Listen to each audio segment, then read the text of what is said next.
Ingresa al mundo de la selva. Misiones Amazónicas. Valorando y difundiendo las culturas vivas de nuestro país y la actividad que los misioneros desarrollan en ella. Misiones Amazónicas. Superemos las distancias e identifiquémonos con los pueblos amazónicos. Escuchemos Misiones Amazónicas.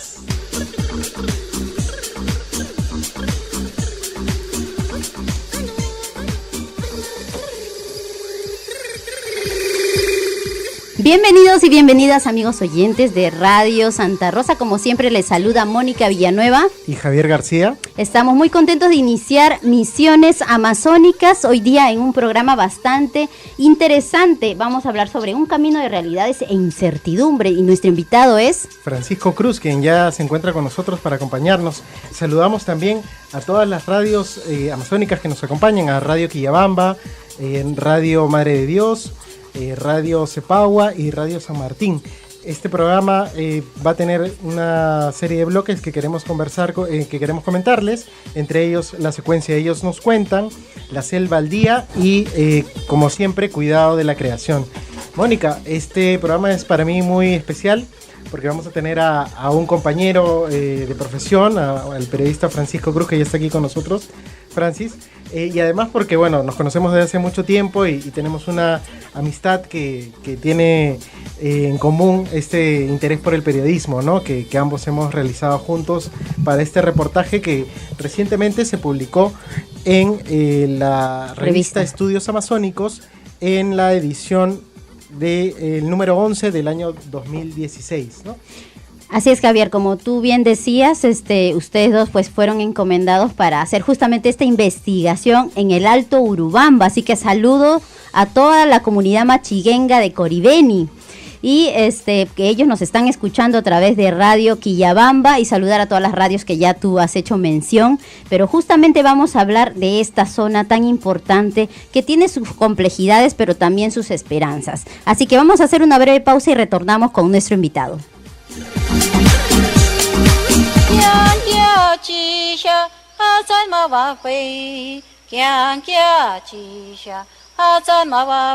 Los pueblos indígenas tienen derecho a establecer sus propios medios de información en sus propios idiomas y a acceder a todos los demás medios de información no indígenas sin discriminación alguna. Declaración Universal de Derechos de los Pueblos Indígenas, artículo 16.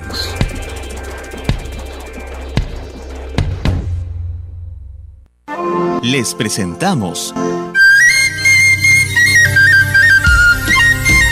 el Centro Cultural José Pío Asa, entidad de los misioneros dominicos que promueve el conocimiento y rescate de las culturas amazónicas, así como la actividad misionera en el suroriente peruano.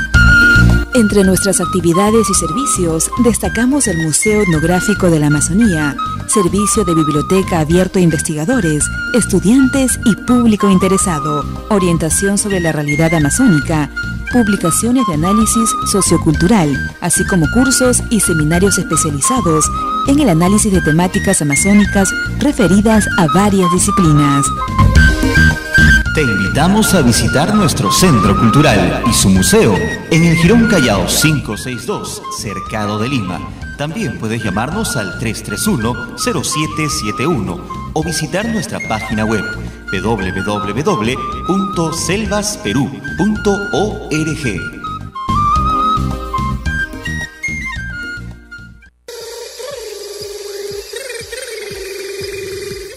Continuamos en Misiones Amazónicas saludando a las radios dominicas del Perú, Radio Madre de Dios, Radio Quillabamba, Radio Cepagua, Radio San Martín y todas las radios que nos acompañan a nivel nacional. Un gran abrazo para todos nuestros oyentes. Nos encontramos en Misiones Amazónicas y como ya les habíamos anunciado, tenemos la presencia de Francis Cruz, periodista e investigador que ha estado por la zona del Alto Urubamba en Cusco, la Convención. Y con él vamos a hablar sobre el tema Sí, Francis, ¿cómo estás? Mucho gusto de tenerte aquí. Hola, mucho gusto, Javier, Mónica, muchas gracias por la invitación, un placer estar con ustedes y bueno, también extender mis saludos a toda la comunidad amazónica, ¿no? De todas las radios amigas que nos están escuchando. Francis, bueno, este reportaje ya es de hace algunos años, se acaba de reeditar aquí en Perú. Un año y medio, ¿no? Más o menos. Sí.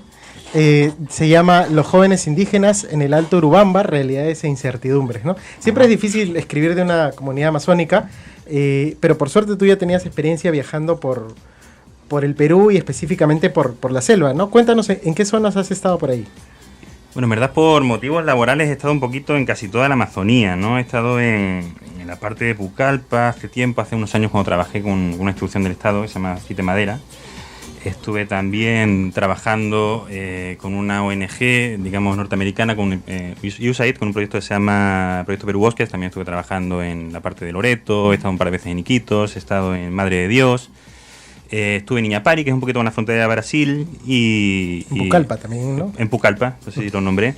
Y bueno, sí, en verdad, y bueno, y la parte, toda esa parte de la convención, ¿no? También que bueno, aparte de turismo inicial que dicen, también un poco por este trabajo que he visitado, ¿no? Sí, bueno, un poquito sí, ¿no? Para contar un poco más de la trayectoria de Francis, él ha sido periodista de La República, actualmente escribe en la revista G de Gestión, y bueno, este trabajo se encomendó hace ya un buen tiempo con una misión puntual, ¿no? Conocer cuál era la realidad de los jóvenes nativos, de casi todos machiguengas, ¿no, Mónica? De una zona además que presentaba varios conflictos, no solamente el ambiental, que suele ser el más común, sino otros que fuimos tocando en este reportaje, ¿no? ¿Qué recuerdas de esa investigación, Francis?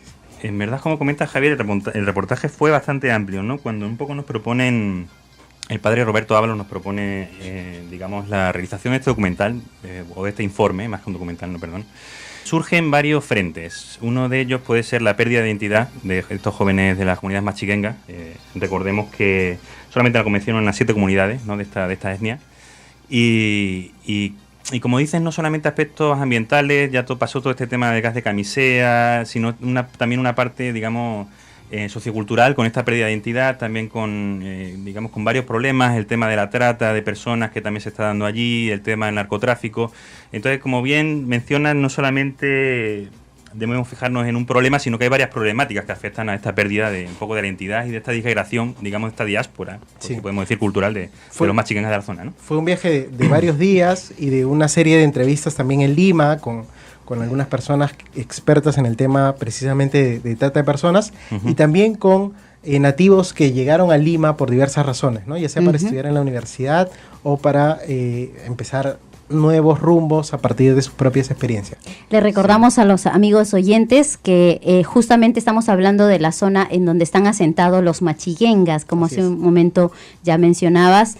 Estamos hablando de 10.000 habitantes aproximadamente, justo en la zona de la Convención. Todo el Alto y Bajo Urubamba están habitados por los machiguengas, antes llamados campas y también ashánicas, ¿no? Porque han salido, de la misma raíz arahuat, y ustedes lo mencionan también en el informe. Entonces es importante que esta población, como poco a poco se ha ido empoderando, pero a la vez estas problemáticas que tú has ido mencionando son preocupantes, ¿no? Entonces, hay un dato a propósito de lo que mencionabas de los jóvenes. Hay un dato que ustedes mismos colocan en el informe, que el 75% de jóvenes machiguengas es que quiere salir del lugar, que están buscando otras oportunidades. Sí, correcto. ¿A dónde quiere ir? ¿Qué quieren hacer? ¿Por qué esa pérdida de identidad? ¿Qué percibieron ustedes? Claro, Mónica, lo que nosotros percibimos al viajar a la zona, nosotros, aterrizamos en Cusco a unas 5 horas de Cusco, llegamos a Quillabamba y de ahí llegamos a Coribeni, ¿no? En Coribeni estuvimos un poquito hablando con los padres misioneros, también en Quillabamba nos relacionamos, justo estuvimos en Radio Quillabamba, que creo que es una radio amiga. Nos informaron bastante bien de cómo se encuentra la situación de estos jóvenes en esta problemática en la provincia. Y bueno, como mencionas, es digamos un poquito esta pérdida, ¿no? de identidad que surge. Quizás este 75% de personas que no regresan a sus comunidades buscan, entre comillas, un poco la vida fácil, buscan un salario que quizás les ofrece un empleo, digamos, sin mucha preparación, no es necesario estudios. Muchos trabajan en el sector servicios, creo que hasta un 35% de los jóvenes de la zona trabajan en el sector servicios. Y bueno, parados también en todo este desarrollo, este gran desarrollo que trajo el gas de Camisea, y que bueno, que hace también, como estamos hablando, de que esos jóvenes no quieran regresar a sus comunidades. Una digamos, de los problemas que nos narraba a nosotros Comaru, este consejo machiguenga del río Urubamba, era que la mayoría de jóvenes que salen de sus poblaciones o de sus comunidades no quieren regresar, ¿no? Quizás se forman fuera o van a estudiar, muchos acceden a beca 18, pero no regresan a aplicar esos conocimientos legales, quizás jurídicos, administrativos, que podrían ayudar a sus propias comunidades. Quizás es la... no sé si iba a decir la pena, pero no sé si decirlo así. Sí, tal vez es un aspecto clave, ¿no? Dentro del cambio de cómo un joven se proyecta a futuro, ¿no? Porque veían mucho esta especie de premios, ¿no? ¿Recuerdas lo de las motocicletas? Que es como un objeto que los atrae, ¿no? En verdad es la búsqueda de... no sé cómo llamarlo, la búsqueda de estar a la moda, de tener la moto de el último celular, el último iPhone, y un poquito salir de fuera de la comunidad y mezclarse con la gran... Sí. Que han visto en la televisión, que han visto en los reality shows, etcétera, ¿no? Pues yo creo que de ahí viene gran parte de la pérdida de identidad también que está surgiendo, no solo en las comunidades machiguengas, sino un poquito, creo que en todo el espectro de las comunidades nativas del Perú, ¿no? Y en toda la cuenca amazónica, en realidad. El padre o monseñor David siempre decía, es difícil no dejar de ver a un nativo con su flecha en la mano y con el celular en la otra, porque en realidad ya se están adaptando a este sistema occidental en el que también quieren formar parte, ¿no? Y eso es importante, porque ya se están adaptando a otro tipo de sociedad. Y lo penoso, sí, como dice Francis, es que sería que pierdan la identidad, pero hay que conservarla, y yo creo que muchos están intentando el continuar con esas tradiciones, con esas costumbres machiguengas que todavía se tienen, ¿no? Sí. Porque tienen todo el derecho a poder acceder a las cosas que están llegando desde fuera, ¿no? Estoy hablando de todo tipo de desarrollo. Sí, dentro de eso recuerdo que conversábamos mucho cuando escribíamos sobre todo las historias que están consignadas en este trabajo, era como uno puede, por ejemplo, dedicarse a un estudio, ¿no? El caso de chicos que venían a Lima a estudiar en una universidad y que recibían apoyo del Estado a través de becas, pero que de alguna manera no se podía conectar o recuperar a ese joven para que volviera a su comunidad y fuera un líder que trajera nuevas ideas, nuevos aires, liderazgo, iniciativa, ¿no? Había esa dificultad, ¿no? Y había otras dificultades también relacionadas propiamente a la zona, por el hecho de que, por ejemplo, Quillabamba era una ciudad a la que iban muchas jóvenes, sobre todo, mujeres, y también a Echarate, que era una ciudad con mucho presupuesto y mucho dinero que propiciaba muchos negocios. Es el distrito más rico de un poco de la macrorregión, ¿no? Creo que recibía perdona el inciso, Javier, creo que eran, según informamos en este reportaje, 1.000 millones de soles solamente del canon, ¿no? En el canon de Camisea, ¿no? Sí, es correcto. Un dinero que a veces se malgastaba, como contamos en algunos casos, ¿no? Sí, correcto. En piscinas, en grandes piscinas con jacuzzi, con grandes centros, digamos, de convenciones que nunca se usaban. Viendo después, ¿no?, en el in situ, que había desnutrición crónica, que había otro tipo de problemas que no se cubrían en el distrito más rico, ¿no? Repetimos Así es, repetimos un poco el nombre de este reportaje, Los jóvenes indígenas en el Alto Urubamba, realidades e incertidumbres, que pueden encontrar también en internet gracias al apoyo del Centro Cultural José Pío Asa, que nos dio la posibilidad de hacer esta investigación muy amplia. Así es justamente está en la revista Estudios Amazónicos número 11, editado por el Fondo Editorial del Centro Cultural José Pío Asa, así que cualquier información que ustedes necesiten, www.selvasperú.org. Ahí van a encontrar el reportaje completo, entre otras muchas investigaciones de la zona, ¿no? Muy interesante. ¿Qué les parece? Hacemos una breve pausa y retornamos con nuestros amigos oyentes. Perfecto, Mónica.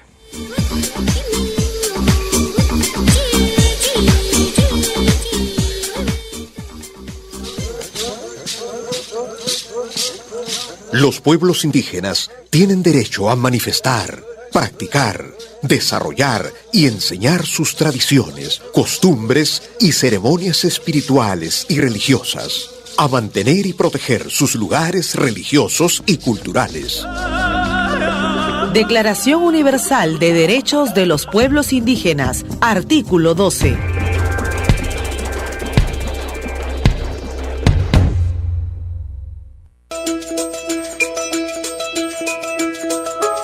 Recuérdame en tus oraciones.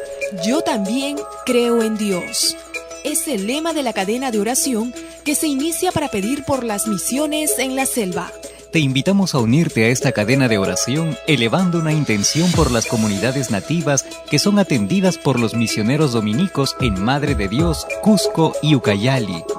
En tu grupo de oración, en familia y personalmente, pide por el fortalecimiento y la expansión de las misiones católicas en la Amazonía de nuestro país. Únete a la cadena de oración por las misiones en la selva y recuerda que la oración es pieza clave para la comunión. El Vicariato Apostólico de Puerto Maldonado te lo agradecerá. Para mayores informes, comunícate con el Centro Cultural José Pío Asa al 331-0771 o visita nuestra página web www.selvasperú.org. Les presentamos el Centro Cultural José Pío Asa, entidad de los misioneros dominicos que promueve el conocimiento y rescate de las culturas amazónicas, así como la actividad misionera en el suroriente peruano. Entre nuestras actividades y servicios, destacamos el Museo Etnográfico de la Amazonía, servicio de biblioteca abierto a investigadores, estudiantes y público interesado, orientación sobre la realidad amazónica, publicaciones de análisis sociocultural, así como cursos y seminarios especializados en el análisis de temáticas amazónicas referidas a varias disciplinas. Te invitamos a visitar nuestro centro cultural y su museo en el Jirón Callao 562, Cercado de Lima. También puedes llamarnos al 331-0771 o visitar nuestra página web www.selvasperú.org.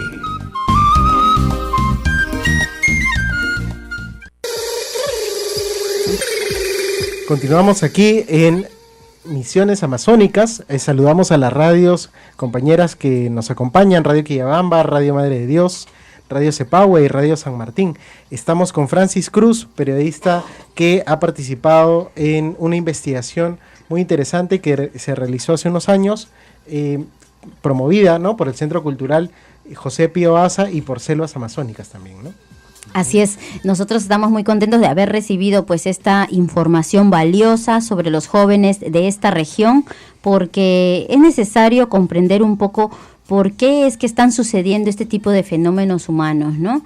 Cuéntanos un poco más, Francis, acerca de todas estas complejidades que hemos ido encontrando. Ajá. Sí, como mencionamos también, Mónica, bien, en este reportaje que hicimos Javier y yo allí en la zona de Quillabamba, en Coribeni, quizás uno de los factores, digamos, principales de esta pérdida de identidad o de todo este tema, de esta problemática tan amplia que surge, ¿no?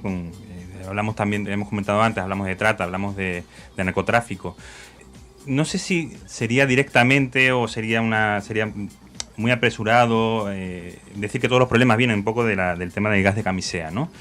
Pero sí es cierto que o por lo menos nos contaron y localizamos ciertos problemas en base a todo. Había un hecho, por ejemplo, un factor importante que podemos nombrar, que es que digamos que la etnia machiguenga siempre ha sido una etnia muy colectiva, siempre han tenido chacras colectivas, siempre han vivido de la tierra. Ellos nunca han sido productores, siempre han sido una comunidad nómada que se ha alimentado de la pesca, de los frutos un poco del bosque, un poquito todo lo que ha sido, digamos, que han ido encontrando en el camino, ¿no? Se han ido asentando durante lo largo del tiempo en los márgenes del río.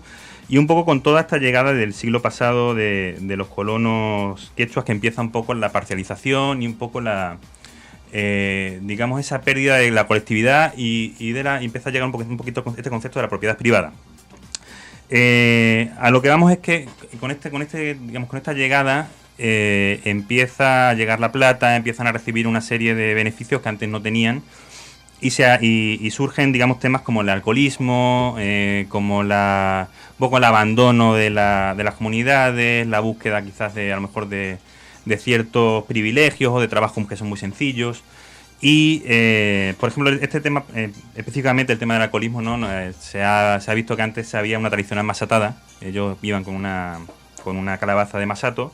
Ahora surgen, digamos, los licores, digamos, industriales de Brasil, podemos decir, que hacen que muchas veces, en gran mayoría de casos, estos comuneros no vivan más allá de los 40 años.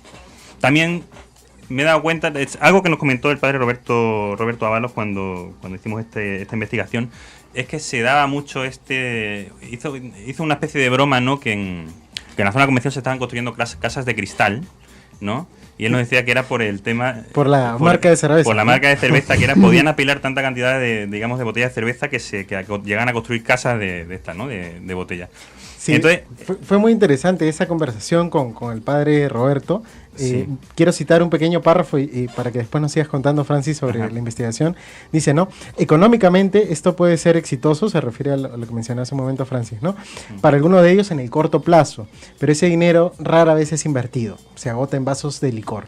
Se puede decir, al modo de broma, que en el Bajo Urubamba se están construyendo casas de cristal, ¿no? Pero no del afamado cuarzo precioso, sino de la popular marca de cerveza peruana, ¿no? Fue esto un caso muy curioso que nos hacía pensar cómo cambian los pueblos indígenas a partir de la relación con los colonos. Y de la llegada, la relación con los colonos, de la parcelización, un poco de este concepto de propiedad privada, llega el dinero, y un poco quizás todo se va al garete, ¿no? Todo decir, se trastoca, ¿no? Todo se trastoca, exactamente. Sí, es correcto. Que ya la dinámica social de ellos ya no es la misma, no es tan pura y hay que desmitificar lo que nosotros vemos desde aquí, ¿no? Claro. Entonces, yo creo que más bien deberíamos mirar el lado positivo, que a partir de ese desarrollo, de esa llegada, ¿qué más podríamos encontrar que sí nos dé puntos de esperanza? Porque definitivamente los jóvenes, sí, hay muchos que tienen esta problemática del alcoholismo, lamentablemente algunos metidos en trata, algunos en explotaciones laboral, ¿no? Entonces, pero ¿qué más podemos encontrar en aquellos jóvenes que sí buscan estudiar, que sí buscan liderazgos? Porque en Comahru definitivamente vamos a encontrar también, indígenas. Claro. Sí, es cierto, Mónica. Estamos un poco quizás centrándonos demasiado en el aspecto negativo, un poco de la pérdida de identidad machillenga, de toda esta llegada del capitalismo moderno, de un poco del neoliberalismo, de la empresa, de los colonos. Pero sí es cierto que se están haciendo algunos proyectos también de parte de los padres dominicos, por ejemplo, a la hora de ofrecer, una alternativa educacional a los jóvenes que vienen de comunidades. Cuando pudimos visitar por ejemplo, visitamos en Coribeni el internado de Coribeni, que está dedicado a chicas de secundaria, en el que se les da una oportunidad para darle una educación y de ahí hacer que puedan acceder a beca 18 y estudiar a nivel nacional, ¿no? Muchas de ellas vienen a Lima, algunas intentan estudiar o irse a Cusco, a buscar un trabajo quizás más formal. Y bueno, algo muy que... Yo te cuento un caso también, por ejemplo, de una chica que había en este centro de internamiento allí en Coribeni, una chica que, había sufrido acoso, digamos, por parte de su familia, había acabado en Quillabamba, en una cantina, y sí vimos, digamos, que su personalidad era tímida, no te quería mirar a los ojos, un poco notamos ese problema que había tenido, pero como también... ¿no? Ella decía que quería estudiar, que quería llegar junto a sus compañeras a poder acceder a beca 18 y poder, tener un futuro, digamos, digno, entre comillas, ¿no? Y poder ayudar a su comunidad. También vimos esos casos, ¿no? Que un poco de superación y de ganas de seguir adelante y un poco luchar también por lo que hay, ¿no? En la comunidad. Sí. Allí en Coribeni, este internado tiene también una estructura un poco... todas las chicas, digamos, que tienen una chacra comunal, todas ayudan, y bueno, son parte de la comunidad, ¿no? Sí, un tema que nos llama mucho la atención, precisamente, ¿no? El caso de las mujeres, es por la vulnerabilidad que hay, ¿no? Si bien es cierto, no queremos entrar esto en un asunto, en un aspecto solamente negativo, sí en tener cuidado con ciertas amenazas que había, ¿no? Y había un término que a mí me llamó mucho la atención, además que está muy vinculado a la mitología, si quieren, urbana, y del cine, de los padrinos, ¿no? Y en este caso nos llamaba mucho la atención cómo habían estos personajes que de alguna manera influían negativamente en los jóvenes y que vamos a ver cuando ahondemos en el tema de trata de personas, ¿no? Ajá, muy bien. De verdad que es muy interesante lo que nos van contando ustedes en toda esta investigación. Creo que es muy importante señalar todo lo que acaban de decir. Los jóvenes definitivamente van a encontrar estas complejidades. No estamos diciendo que vamos a taparnos nuestros ojos y también los oídos como para no ver estas realidades, porque en realidad las hay y lamentablemente pues eso es lo que está sucediendo, ¿no? Pero sin embargo, como misiones amazónicas queremos también darle esa vuelta y procurar de que ellos también tengan esas oportunidades que muchos no la dejan pasar, ¿no? Entonces, en este caso, pues, ya muy bien ustedes han señalado cómo se está haciendo a nivel educativo varias iniciativas en el quehacer misionero, ¿no? Y quizás también en algunas otras entidades, otros actores sociales que también que ayudan al liderazgo, a las capacitaciones de las poblaciones que están allí. Hacemos otra breve pausa y retornamos en Misiones Amazónicas.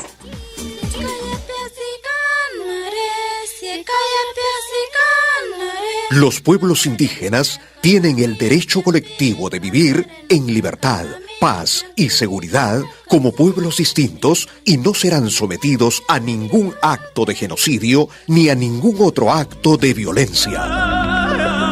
Declaración Universal de Derechos de los Pueblos Indígenas, artículo 7.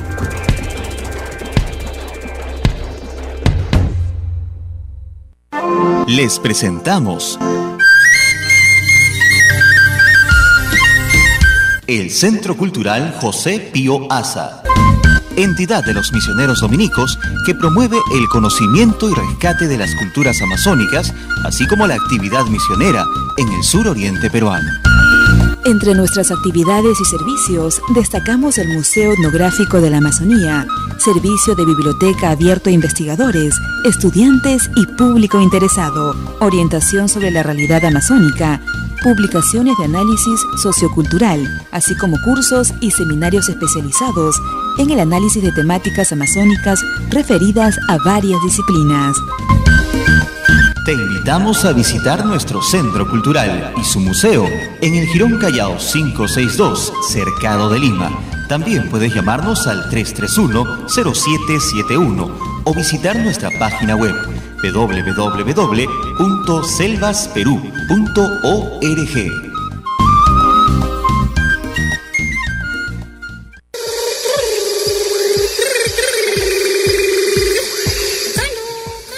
Continuamos en Misiones Amazónicas. Estamos hablando de un reportaje muy interesante publicado recientemente en la revista Estudios Amazónicos, un trabajo que tuve la ocasión de participar con Francis Cruz, nuestro invitado en el programa de hoy, los jóvenes indígenas en el Alto Urubamba, realidades e incertidumbres. Veníamos hablando de uno de los temas más controversiales de este reportaje, ¿no? Que es el tema de la trata de personas.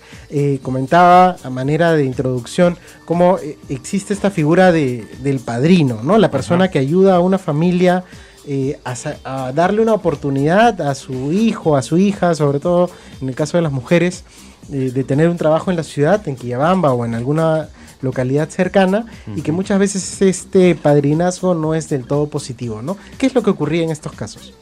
Bueno, en estos casos, Javier, es cierto que hay una figura siniestra del padrinazgo en la que un allegado a la familia se acerca, a ofrecer algún tipo de beneficio, estudios, trabajo, y bueno, de una forma tácita, quizás, aunque no se quiera reconocer, una familia, de una comunidad que tiene 9-10 hijos, digamos que para ellos es fácil, ceder ante la demanda de quizás una persona que es de confianza. De confianza, efectivamente. Y se le dice, si te ofrecen, ¿no? Oye, mira, te voy a llevar a tu hijo a... Sí, a cuidarlo, como si fuera un padre sustituto, ¿no? Entonces, pues supongo, se dan por hecho que muchas de las familias sí aceptan, ¿no? Esta figura. Ese es el problema, ¿no? Muchas veces acaban, digamos, estos jóvenes acaban en cantinas, trabajando, explotados, ¿no? Laborales, quizás por pocos soles o incluso sin ninguna remuneración, o acaban en trabajos domésticos, sin remuneración, etcétera, ¿no?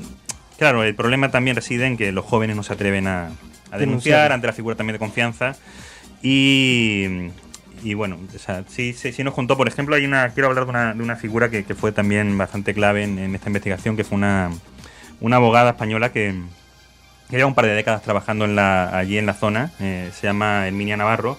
Nos explicó cómo se pueden ver, incluso en zonas bastante, digamos, conocidas de Quillabamba, podemos decir la Florida, por ejemplo, chicas de unos 14, 15 años, digamos, ofrecieron sus servicios, no sus servicios, ofrecieron sus favores, digamos, sexuales incluso hay veces que por regalos o por alguna recompensa. Por una recompensa, sí.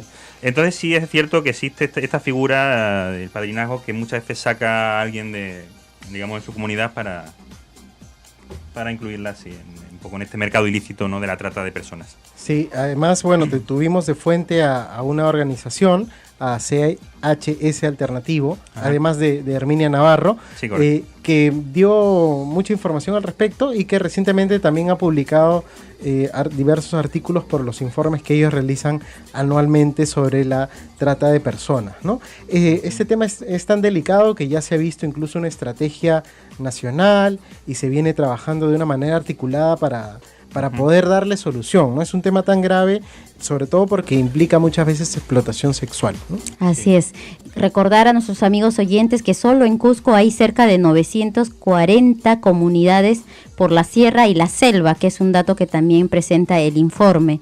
Y es muy importante leerlo y saber que dos jóvenes como ustedes, periodistas, han podido reflexionar acerca de todas estas problemáticas. ¿A qué conclusiones, a qué alternativas o oportunidades ustedes podrían mencionar a raíz de toda esta investigación?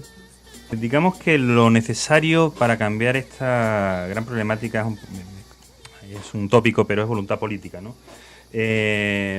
Por ejemplo, hay un dato, ¿no?, entre 2009 y 2014 que dice del Observatorio de Criminalidad del Ministerio Público que se han registrado unas 3.911 víctimas de trata, sobre todo en Lima, Loreto, Madre de Dios y Cusco, ¿no? Dándose en Cusco la mayor incidencia. Esto es algo que, bueno, que tiene quizás soluciones. Hay algunos casos que mencionamos en el informe. Puede haber un mayor... bueno, podemos citar por un caso digamos concreto en Quillabamba. Pues normalmente suele venir, es cierto, de sector, digamos, de voluntariado internacional o de sector, digamos, privado. Hay algo que sí me gustaría mencionar antes de acabar el programa sería que hay una ONG que trabaja en Quillabamba que se llama Inti, no sé si lo voy a poder pronunciar bien porque está en quechua, Inti Runakunak Wasin, que significa algo así como los hijos de la Casa del Sol. Ellos trabajan de la mano de Save the Children con jóvenes entre 8 y 14 años, han hecho una serie de estudios en colegios para detectar este tipo de, si alguno de estos jóvenes han podido, digamos que, caer o ser explotados de una forma laboral o han sufrido algún tipo de explotación. Sí es cierto que lo que hace básicamente esta ONG, que es algo que puede ser un primer paso, es dar algún tipo de asesoría legal o jurídica a muchas veces a instituciones educativas que no disponen de esa información y que desconocen totalmente y no saben dónde ir. Entonces se le deriva a la Defensoría del Niño, Niña y Adolescente, por ejemplo de MUNA, o a un centro de emergencia de la mujer, CEM. Quizás otra de las soluciones puede ser ampliar, digamos, el espectro policial de la zona. Creo que hay unos, no recuerdo bien, si voy a decir bien el dato. Un cortísimo número de policías, creo que ¿no? 80 policías, digamos, que especializados en la zona. Para toda la zona. Para toda la zona. Entonces, sí, es voluntad política, es un poquito de mayor, digamos... participación, ¿no? Se estaba hablando, sí, por ejemplo, en este último informe que mencionábamos que habías mencionado, Javier, se habla de quizá un software para seguimiento de víctimas. Sí, recuerdo mucho el tema de cómo se debía trabajar con las víctimas para no ahuyentarlas, ¿no? Porque si una persona que de alguna manera necesita cierta protección, y recuerdo un caso que está contado en este trabajo, que muchas veces víctima y victimario iban en el mismo coche de policial, ¿no? En la misma patrulla, y había una confrontación de manera tal que la víctima se sentía mucho más amedrentada y obviamente a veces no terminaba de denunciar, ¿no? Exacto. O creo que estos centros de acogida, que solamente había un par de ellos en la zona, casos que se pueden quizás mejorar. Sí, definitivamente es muy valioso eso, ¿no? El rol de la policía, del Estado, la presencia mucho más activa, ¿no? Porque además veíamos en el caso de las comisarías, ¿no? Cierto descuido, poca atención, ¿no? Entonces, justamente ahora que mencionabas el caso de Cusco, habría que tener mucho cuidado también con ese aspecto, ¿no? De manera tal que el turismo no termine siendo o ahuyentado o termine favoreciendo a este tipo de situaciones delictivas. Así que, de alguna manera, este reportaje también invita a otros periodistas a que puedan continuar un trabajo vigilante, sobre todo a los que viven en esas zonas, ¿no? A las radios, como por ejemplo, Radio Quillabamba, que es una radio muy importante de la zona, ¿no? Que justamente es un facilitador de todas las necesidades que tiene el pueblo convenciano para que pueda expresar pues sus preocupaciones, sus sinsabores, pero también sus alegrías y esperanzas, ¿no? ¿Ustedes cómo vieron el accionar de ahí, de la emisora? Por ejemplo, sí, a nosotros nos contactó con la emisora una buena amiga periodista, se llama Manuela Zurita, saludos chica. Para ella. Saludos para Manuela, es una compañera argentina periodista, lleva ya también bastantes años en Perú. Y ella estuvo trabajando haciendo no recuerdo bien si un taller en Radio Quillabamba. Y bueno, algo que también nos sorprendió de Radio Quillabamba es que su lema es dar voz a quien no tiene voz, y nos consta que se sirve un poco de, digamos, medio para transmitir un tipo de, digamos, de asesorías jurídicas, pues, de mensajes entre comunidades. Muy periodístico también. Muy periodístico, el mensaje. Muy útil. Exactamente, tiene esa connotación de servicio. De servicio, correcto. Y bueno, entonces, por ejemplo, Herminia Navarro, esta chica que hemos comentado antes, esta abogada española, tiene un espacio dentro de... Creo que incluso esta chica que hemos comentado, esta última chica, me gustaría también mencionar su nombre, lo tengo por aquí, Karin Serrano, de esta ONG de Inti Runakunak Wasin. También creo que participa en la radio orientando también a jóvenes a que un poquito puedan orientar y puedan hacer algún tipo de manualidades, de pasar su tiempo libre, quizás en vez de en actos, digamos, ilícitos o un poco controversiales, dedicarlo un poquito a mejorar sus habilidades socioemocionales, a hacer algo productivo y poder sacar un provecho, un beneficio económico de eso, ¿no? Y un poquito alejarse de todo ese... Sí, además del problema grave que todavía no hemos mencionado y que quizás sea para otro programa, la grave amenaza del narcotráfico que también suele estar presente. Y del mochilero, ¿cierto, Javier? Que es algo también mencionamos en el informe, que sí no hemos tenido mucho tiempo de nombrarlo, pero sí afecta mucho a los jóvenes nativos de la zona. Bueno, pero para quienes quieran profundizar en el tema, recuerden que además este reportaje está disponible en su versión web, ¿no? Pueden descargarlo y leerlo desde internet. Se llama Los jóvenes indígenas en el Alto Urubamba, realidades e incertidumbres. Así es. Bueno, ya tenemos que ir acabando con la entrevista. Se nos ha ido volando, Francis. Esperamos tenerte en otra emisión del programa de Misiones Amazónicas. Y bueno, muchísimas gracias por tu tiempo y disponibilidad. Muchas gracias a vosotros, ha sido un placer estar aquí. Bien, ahora vamos a escuchar a un antropólogo, Rafael Alonso, que se va a estar con nosotros en la sesión Ellos nos cuentan.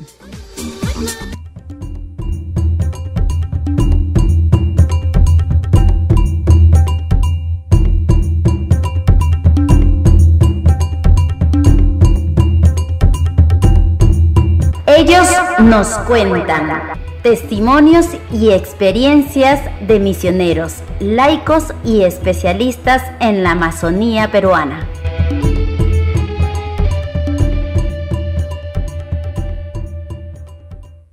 Bien, nos encontramos con el antropólogo Rafael Alonso Ordiere, secretario técnico del Centro Cultural José Pío Asa. Él nos va a responder en este bloque acerca de estas frases inspiradoras. Rafael, ¿todos somos todas la sangre? Por supuesto que sí, si no lo fuéramos, aparte de aburridos, seríamos absolutamente incapaces de desarrollarnos. El Principito decía, lo esencial es invisible a los ojos. Bueno, hay cosas que sí son más que visibles, y que son también recontra esenciales. De todas maneras, sí, es verdad. En los sentimientos encontramos mucho más elementos esenciales. Dar sin esperar nada a cambio. A ver quién lo hace eso. No sé si habrá alguien. Es bastante difícil, ¿eh? Pero bueno, si alguien lo consigue, desde luego hay que ponerle una medalla. El otro es mi espejo. Ojalá lo consiguiéramos, tendríamos una humanidad mucho más pacífica y mucho más entendimiento. Lo que pasa es que casi todos miramos nuestro espejo dentro de nosotros y no fuera. Muchas gracias, Rafael. Muchas gracias a ustedes. Continuamos en Misiones Amazónicas. Sí, estuvo con nosotros, bueno, en esta secuencia del programa, Rafael Alonso. Un saludo para él. Me gustó mucho el hecho de que tuviera esa intención de ser controversial, de dar un mensaje un poco reflexivo, pero también desde su propio punto de vista, ¿no? Así es, como todo antropólogo, creo que es bastante, sí, irrealista, ¿no? Sí. Saludos también a Rafael Alonso, que ahorita anda por Cusco y que es el director del Centro Cultural Pío Asa, y que también tendremos la ocasión de entrevistarlo la próxima semana, así que no se pierdan esa emisión que tendremos con Rafael Alonso. Hacemos otra pausa porque nos vamos a escuchar El cuidado de la creación.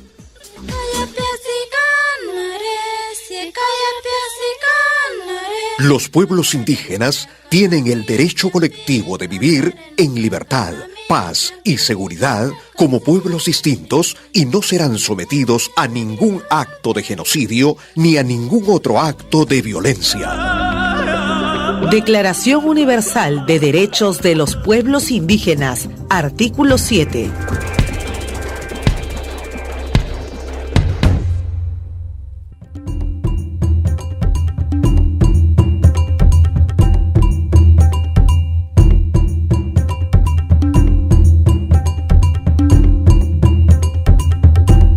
Cuidado de la creación, por el respeto de nuestra madre tierra y nuestra casa común.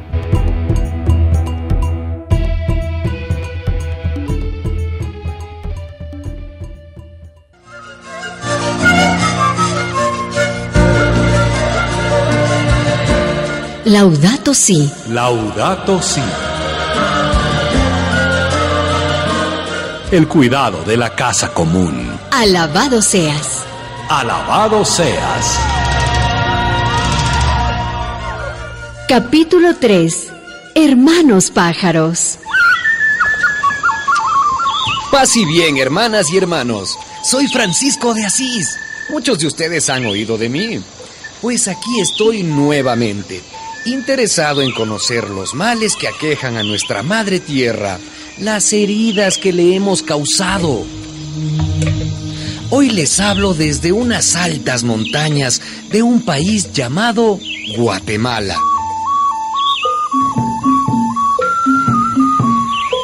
Parece una catedral verde adornada de orquídeas.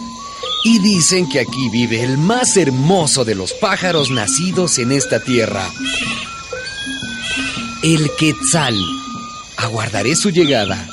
O tal vez lo llamo. Ahí está. Tiene que ser ese el Quetzal. Plumas verdes y azules, pecho rojo y esa cola larguísima, una belleza de criatura. Bendito sea Dios que te creó tan hermoso. Y bendito tú, hermano Francisco. Bienvenido a nuestra casa. ¿Cómo conoces mi nombre? Yo nunca te había visto antes. Tú eres el hombre santo que hablaba con nosotros, los pájaros. Sí. Eres popular. Ya me habían contado de vos. Qué precioso eres, hermano Quetzal. Gracias. Tus plumas son brillantes como la esmeralda que mi padre, Pedro Bernardone, le regaló un día a mi madre. Muy rico debía ser tu padre para comprar esa joya. Sí, era muy rico. Aunque no era tanta su riqueza como la que veo en este lugar donde vives. Razón tienes, Francisco. Nadie podría contar nunca las vidas de todo tamaño y color que se esconden en estas montañas. Y nadie podría imaginar que tú, tan majestuoso, tuvieras un canto tan humilde. ¿por qué me hablas tan bajito?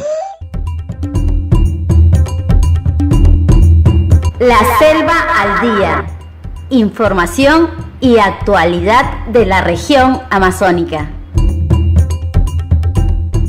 Bien, tenemos algunas noticias muy interesantes que tocar en esta ocasión. Una sobre Quillabamba. Las federaciones nativas están impulsando la creación del distrito de Bajo Urubamba. El jefe del Consejo Machidenga del río Urubamba, el Comaru, Agilio Marcelo Semperi Borja, informó que las federaciones nativas Comaru, Seconama y Feconaui vienen impulsando la creación del distrito Bajo Urubamba. Así es, y el Ministerio del Ambiente MINAN dictará el taller de Derecho Ambiental en 4 sesiones gratuitas. El curso se desarrollará los jueves 9, 16, 23 de febrero y 2 de marzo en el horario de 6 a 10 de la noche. La inscripción es hasta el 2 de febrero, así que apuntar este correo electrónico: comunicaciones@minan, termina en m, minan.gov.pe. Sí, siguiendo con el MINAM, hace poco informaron que lograron recuperarse 500 hectáreas invadidas por la minería ilegal en la Reserva Nacional Tambopata. Este informe, que ha sido presentado por la ministra Elsa Galarza, cuenta además que el territorio representa más del 70% del área afectada. Y comentarles que el Centro Cultural José Pío Asa está realizando su taller de creación de cuentos para niños y niñas, cuentos y mitos amazónicos. Todos los niños de 6 años de edad a 11 años están invitados a llevar este taller, que es gratuito. Las fechas que se van a realizar es 14, 15, 16 de febrero. Y en una segunda semana sería 21, 22 y 23.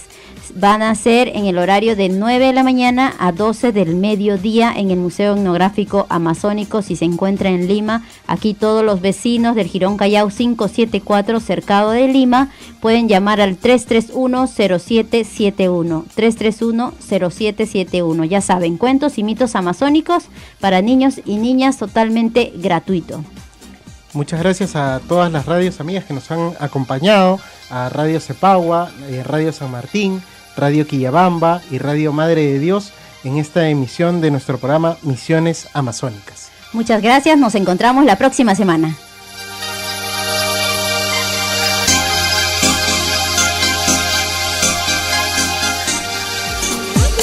Hemos presentado Misiones Amazónicas, un espacio radial producido por el Centro Cultural José Pío Asa. Los esperamos en el siguiente programa, en el mismo horario y por las ondas de Radio Santa Rosa.